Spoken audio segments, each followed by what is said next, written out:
Hello friends, welcome back to Anvesha channel. आज हम लोग पढ़ेंगे चिंतामणि भाग 1। ठीक है, और इसके रचनाकार आचार्य रामचंद्र शुक्ल जी हैं। ठीक है, देखिए चिंतामणि भाग 1 में 17 निबंधों का संकलन है। ठीक है, और इसके संपादक आचार्य रामचंद्र शुक्ल जी हैं। ठीक है, चलिए अब हम लोग पढ़ना स्टार्ट करते हैं। इसमें कुल 17 निबंधों का संकलन है। ठीक है, और इसके रचनाकार आचार्य रामचंद्र शुक्ल जी है। ठीक है, आगे देखिए चिंतामणि भाग 1 का संकलन 1939 ईस्वी में हुआ था। ठीक है, और इसका जो रचना काल, ठीक है, इसका रचना काल कब मानेंगे हम लोग? 1939 ईस्वी में। ठीक है, ये बहुत इंपॉर्टेंट है। ठीक है, आगे देखिए चिंतामणि से पहले, ठीक है, विचार विधि नाम से शुक्ल जी ने कुल निबंधों का संग्रह सन 1930 में प्रकाशित हुआ था। ठीक है, तो ये जो चिंतामणि है, ठीक है, ये इसका पहले, ठीक है, इसका पहले नाम क्या था? विचार विधि। विचार विधि नाम से भी इसका संकलन किया गया था। ठीक है, तो इसीलिए बताया जा रहा है कि चिंतामणि से पहले विचार विधि नाम से शुक्ल जी ने निबंधों का संग्रह किया था और इसका प्रकाशन 1930 ईस्वी में हुआ था। ठीक है, फिर इसको बदल के फिर से चिंतामणि भाग 1 नाम रखा गया। ठीक है, तो चिंतामणि का पहले नाम क्या रखा गया था? विचार विधि। ठीक है, और इसका प्रकाशन कब हुआ था? 1930 ईस्वी में। ठीक है, देखिए, और इसका संपादक स्वयं रामचंद्र शुक्ल ने किया था। ठीक है, तो चिंतामणि का संपादन स्वयं शुक्ल जी ने किया था। अब देखिए चिंतामणि, ठीक है, इसमें 17 निबंध है। ठीक है, तो 17 निबंध में 10 निबंध, ठीक है, जो 10 निबंध है वो मनोविकार संबंधी निबंध है। ठीक है, मतलब इसमें मनोविकार संबंधी निबंध इसमें संकलित है। ठीक है, और जो शेष बच गया 7, ठीक है, 7 निबंधों में समीक्षा या आलोचनात्मक निबंध हैं। ठीक है, तो इसको हम इसको आचार्य रामचंद्र शुक्ल ने 2 श्रेणी में बांटा है। ठीक है, पहला मनोविकास संबंधी निबंध और दूसरा आलोचनात्मक निबंध। ठीक है, देखिए चिंतामणि का अन्य नाम विचार विधि है। ठीक है, और इसका प्रकाशन 1930 में हुआ था। और जो चिंतामणि है इसका प्रकाशन 1939 में हुआ था। ठीक है, और इसका संपादक स्वयं शुक्ल जी ने किया था। ठीक है, इतना आप लोगों को याद हो गया होगा। अब देखिए चिंतामणि भाग 1 की भूमिका, ठीक है, में लिखा है। ठीक है, तो स्वयं रामचंद्र शुक्ल जी ने चिंतामणि भाग 1 की भूमिका में लिखा है। देखिए, इस पुस्तक में मेरी अंत यात्रा में पढ़ने वाले कुछ प्रदेश हैं। ठीक है, यात्रा के लिए निकलती रहती है बुद्धि। ठीक है, यात्रा के लिए मतलब बुद्धि निकलती है, पर हृदय को भी साथ लेकर अपना रास्ता निकालती रही है। ठीक है, तो ये आचार्य रामचंद्र शुक्ल ने चिंतामणि की भूमिका में लिखा है। ठीक है, आगे देखिए आचार्य रामचंद्र शुक्ल ने लिखा है कि यदि गद कवियों या लेखकों की कसौटी है तो निबंध गद की कसौटी है। ठीक है, निबंध क्या है? गद की कसौटी है। भाषा की पूर्ण शक्ति का विकास निबंधों में ही सबसे अधिक संभव होता है। ठीक है, आगे देखिए आचार्य शुक्ल ने निबंध संग्रह चिंतामणि 4 भागों में प्रकाशित किया। ठीक है, तो ये जो चिंतामणि है ये जो निबंधों का संग्रह है ये 4 भागों में प्रकाशित हुआ है। ठीक, चिंतामणि के 4 भागों के संपादक निम्नलिखित है। ठीक है, मतलब चिंतामणि 4 भागों में प्रकाशित हुआ। ठीक है, देखिए चिंतामणि भाग 1, ठीक है, इसमें 17 निबंध है। ठीक है, और इसके संपादक आचार्य रामचंद्र शुक्ल जी है। ठीक है, और ये कब हुआ था? 1939 ईस्वी में। ठीक है, फिर देखिए चिंतामणि भाग 2, ठीक है, चिंतामणि भाग 2 भी प्रकाशित हुआ। ठीक है, इसमें 3 निबंध है और इसके संपादक कौन है? इसके संपादक कौन थे? विश्वनाथ प्रसाद सिंह। ठीक है, 1945 ईस्वी में। आगे देखिए चिंतामणि भाग 3, ठीक है, ये इसमें 21 निबंध है। ठीक है, और इसके संपादक रामवर सिंह हैं। ठीक है, 83 ईस्वी में। ठीक है, आगे देखिए चिंतामणि भाग 4। ठीक है, इसमें 47 निबंध है और इसके संपादक कुसुम कुसुम चतुर्वेदी और ओम प्रकाश सिंह हैं। ठीक है, ये कब हुआ था? 2002 ईस्वी में। ठीक है, चिंतामणि भाग 1 में संकलित निबंध। ठीक है, कौन कौन निबंध संकलित है देखिए। भाव या मनोविकास। ठीक है, नेक्स्ट है उत्साह, श्रद्धा और भक्ति। ठीक है, करुणा, लज्जा और ग्लानि। ठीक है, लोभ और प्रीति।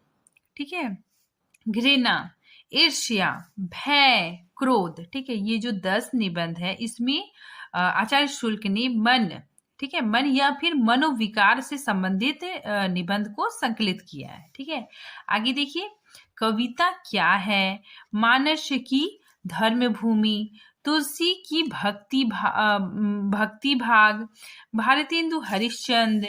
ठीक है, काव्य में लोक मंगल की साधना अवस्था। ठीक है, साधारणीकरण और व्यक्ति वैचित्रवाद। ठीक है, नेक्स्ट रसानात्मक बोध के विविध रूप। ठीक है, देखिए चिंतामणि भाग 2 में संकलित 3 निबंध है। ठीक है, इसमें मात्र 3 निबंध है। ठीक है, कौन कौन है देखिए। काव्य में प्राकृत दृश्य। ठीक है, काव्य में रहस्यवाद और काव्य में अभिव्यंजनावाद। ठीक है, तो ये चिंतामणि भाग 2 में 3 निबंध संकलित किए गए हैं। अब हम लोग विशेष तथ्यों के बारे में जानते हैं। ठीक है, आचार्य शुल्क का चिंतामणि भाग 1 सर्वप्रथम विचार विधि नाम से प्रकाशित हुआ था। ठीक है, 1930 ईस्वी में प्रकाशित हुआ था। तो याद रखिएगा आप लोग, चिंतामणि भाग 1 सर्वप्रथम विचार विधि नाम से 1930 में प्रकाशित हुआ था। कविता क्या है? ठीक है, कविता क्या है? ये मतलब निबंध है। ठीक है, ये सरस्वती पत्रिका में सन 1909 में प्रकाशित हुआ था। ठीक है, ये बहुत इंपॉर्टेंट है, एग्जाम में पूछा जाता है कि कविता क्या है।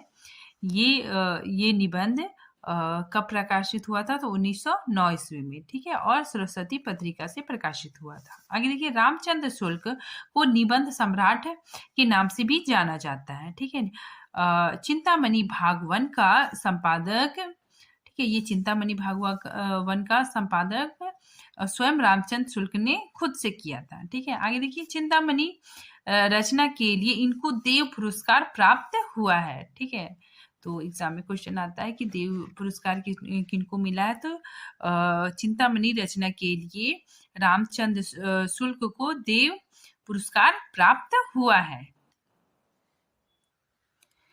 ये हिंदी के कलात्मक निबंधों के जन्मदाता माने जाते हैं। ठीक है, तो शुल्क जी हिंदी के कलात्मक निबंधों के जन्मदाता माने जाते हैं। ठीक है, अब हम लोग देखते हैं भाव या मनोविकार। ठीक है, ये सिलेबस में है, इसीलिए हम लोग इसके बारे में थोड़ा बहुत जानते हैं। अनुभूति के द्वंद्व से प्राणी के जीवन का आरंभ होता है। ठीक है, मतलब हम लोग जो अनुभव करते हैं, ठीक है, उसमें क्या होता है, थोड़ा कंफ्यूजन होता है। ठीक है, तो इसीलिए यहाँ बताया जा रहा है कि अनुभूति के द्वंद्व से ही प्राणी के जीवन का आरंभ होता है।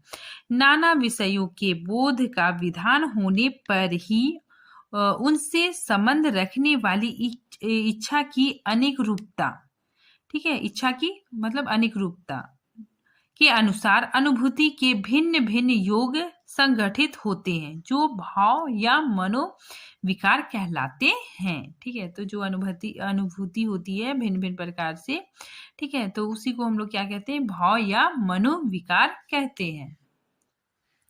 यदि शरीर में कहीं सुई चुभने की पीड़ा हो तो केवल सामान्य दुख होता है। ठीक है, मतलब कहीं सुई चुभने की पीड़ा हो तो बहुत मतलब साधारण सा दुख होता है। पर यदि साथ ही यह ज्ञात हो जाए, मतलब यह पता चल जाए कि सुई चुभाने वाला कोई आदमी है तो उस दुख की भावना कई मानसिक और शारीरिक वृत्तियों के साथ संलिष्ट होकर उस मनोविकार की योजना करके जिसे क्रोध कहते हैं। ठीक है, तो अगर कोई इंसान सुई चुभाने की कोशिश करेगा तो क्या होता है ना कि मानसिक और शारीरिक वृत्तियों के साथ क्या हो जाएगा, हमारे मनोविकार में क्रोध उत्पन्न हो जाएगा। ठीक है, आगे देखिए, प्रिया मिलन से भी आनंद प्राप्त होता है। ठीक है, अगर जो मतलब प्रेमी है, ठीक है, वो अपनी प्रेमिका से मिल रहा है तो उसमें भी क्या होता है कि आनंद मिलता है। ठीक है, और वीरता से भी आनंद मिलता है, परंतु वीरता का आनंद प्रिया मिलन के आनंद से भिन्न होता है। ठीक है, आगे देखिए, लज्जा भी के कारण से ही आती है। ठीक है, और गलत काम करने से आती है। ठीक है, मतलब लज्जा भी दो तरह से होता है। ठीक है, गलत काम करने से भी आता है, या फिर मतलब दुल्हन जैसे शर्माती है तो उससे भी लज्जा आता है। तो दोनों क्या है, दोनों भाव अलग अलग है। ठीक है, कंपन भय के कारण भी होता है और उत्साह के क्रोध के कारण भी होता है। ठीक है, बालक की अनुभूतियों तथा भावों की तुलना में वयस्क मतलब जो बड़े लोग हैं, ठीक है, की अनुभूति में अधिक व्यापक और जटिलता पाई जाती है। ठीक है, तो ये मनुष्य में पाए जाने वाले भावों के बारे में इस निबंध में बताया गया है। ठीक है, अब हम लोग देखते हैं श्रद्धा भक्ति। ठीक है, किसी मनुष्य में जनसाधारण से विशेष गुण व शक्ति का विकास देखकर उनके संबंध में जो अस्थायी आनंद पद्धति हृदय में स्थापित हो जाती है उसे श्रद्धा कहते हैं। ठीक है, मतलब कोई मान लीजिए बहुत टैलेंटेड आदमी है, ठीक है, बहुत गुणी इंसान है, तो उसे देख के, ठीक है, उसके पास विशेष गुण है, ठीक है, और उसके पास शक्ति भी है, ठीक है, पावर भी है, तो उसे देख के क्या होता है, हमारे मन में मतलब हमारे हृदय में श्रद्धा स्थापित हो जाता है। ठीक है, तो उसी को श्रद्धा कहते हैं। श्रद्धा का व्यापक स्थल विस्तृत होता है। ठीक है, मतलब श्रद्धा व्यापक स्तर में होता है। ठीक है, प्रेम का व्यापक स्थल एकांत होता है। ठीक है, जो प्रेम है वो उसका क्या होता है, एकांत स्थल होता है। ठीक है, किसी भी सुंदर आंख व नाक देखकर उसके प्रति प्रीति का भाव उत्पन्न होता है। ठीक है, मतलब किसी भी इंसान की अगर हम सुंदर आंख और नाक को देखकर हमारे मन में क्या होता है, प्रीति मतलब प्रेम का भाव उत्पन्न होता है। ठीक है, प्रेम में घनत्व है और श्रद्धा में क्या होता है, विस्तार होता है। ठीक है, श्रद्धा भक्ति निबंध में लेखक ने प्रेम को स्वप्न कहा है।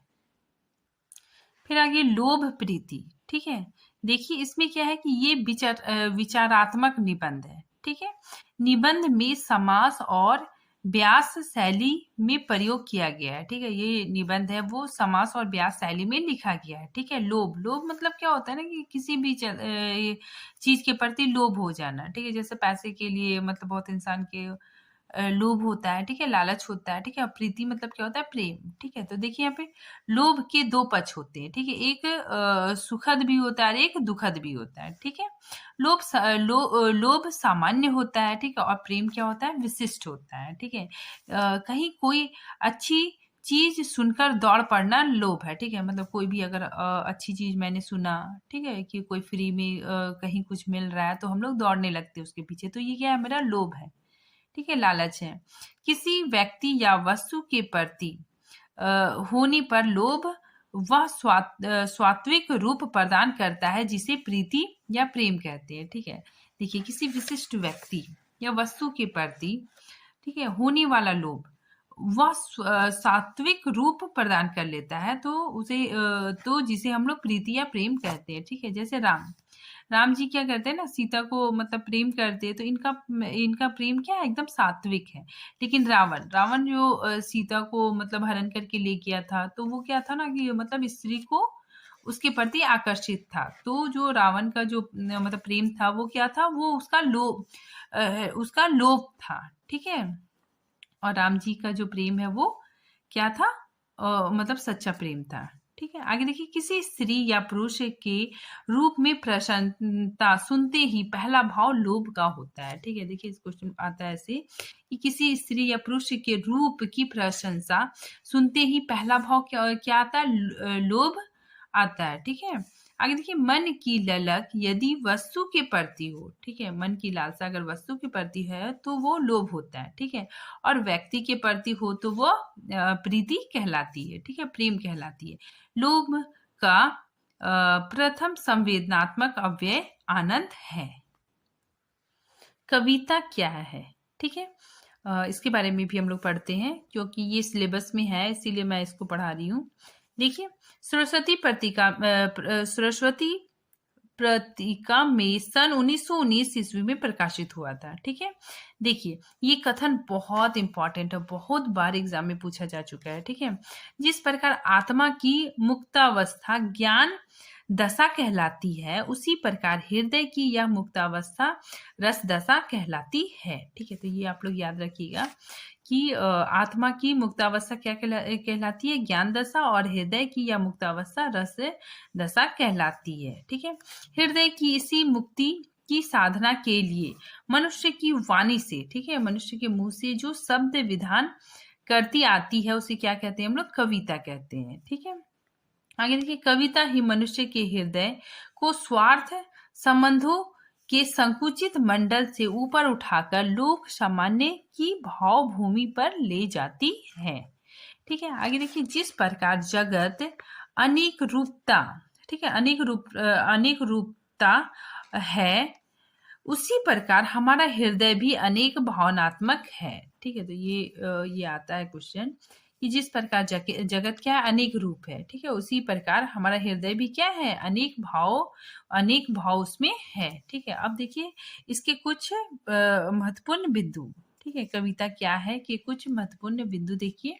जैसे पहला है विचारात्मक निबंध, ठीक है। नेक्स्ट, सभ्यता के आवरण और कविता, फिर कविता के सृष्टि प्रसार, मार्मिक तथ्य, कथा और व्यवहार, ठीक है, कामना या भावना या कल्पना, मनोरंजन और सौंदर्य, ठीक है, चमत्कारवाद और कविता की भाषा। उसके बाद अलंकार, छंद, कविता पर अत्याचार, ठीक है, कविता की आवश्यकता क्यों है, ठीक है। आज के लिए यहीं पे टॉपिक समाप्त होता है।